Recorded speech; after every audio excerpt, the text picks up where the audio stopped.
N'oubliez pas de commenter notre vidéo. Likez la vidéo si vous avez aimé. Abonnez-vous à notre chaîne YouTube et activez la cloche de notification pour être au courant de la prochaine vidéo.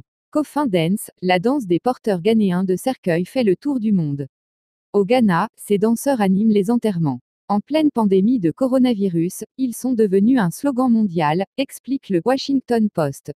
Le séquence qui fait le tour du web ces dernières semaines. Un groupe d'hommes portant un cercueil qui improvise une incroyable chorégraphie. Les Dancing Pallbearers, des danseurs ghanéens, connaissent un écho très particulier alors que la pandémie de coronavirus se répand sur la planète. Copié, détourné, il pourrait devenir le mème de 2020, explique le Washington Post dans un article repéré par Courrier International. Ils sont devenus célèbres en 2015 grâce à une blogueuse nommée Travelin Sister, qui partage alors des images de l'enterrement de sa belle-mère au Ghana mettant en scène ses danseurs.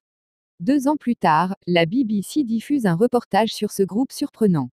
6 hommes, qui se déhanchent sur un air de techno, vêtus d'un costume, de chaussures vernies et de lunettes de soleil.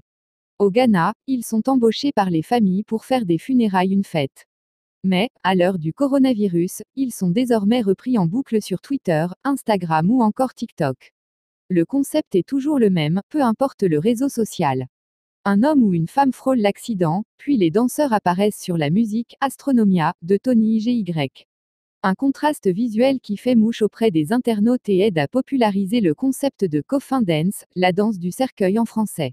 Une popularité qui transcende les réseaux sociaux. Mais, si ce groupe de danseurs est désormais repris sur les réseaux sociaux un peu partout sur la planète, il sert aussi de véritable mise en garde. Dans plusieurs pays, leur image est mise à contribution avec ce qui devient un véritable slogan pour inciter la population à respecter le confinement et ainsi freiner l'épidémie, restez chez vous ou dansez avec nous. C'est ainsi le cas en Colombie ou au Brésil. Comment expliquer un tel succès? Ceux qui sont à l'origine du phénomène semblent avoir encore du mal à le comprendre. Ainsi, Edu, le leader d'un groupe de porteurs de cercueils à Accra, explique au Washington Post sa surprise. C'est un peu effrayant, mais c'est drôle. En quelque sorte, les gens disent, je préfère rester chez moi plutôt qu'être enterré par cette bande de types.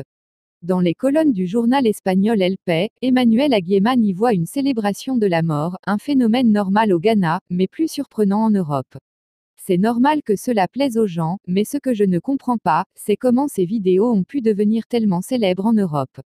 La journaliste américaine Gita Jackson livre une esquisse d'analyse d'Envis. Elle estime ainsi que ces vidéos rendent toutes les horreurs du monde plus faciles à supporter. Ce n'est pas un rire de joie, mais un rire sinistre.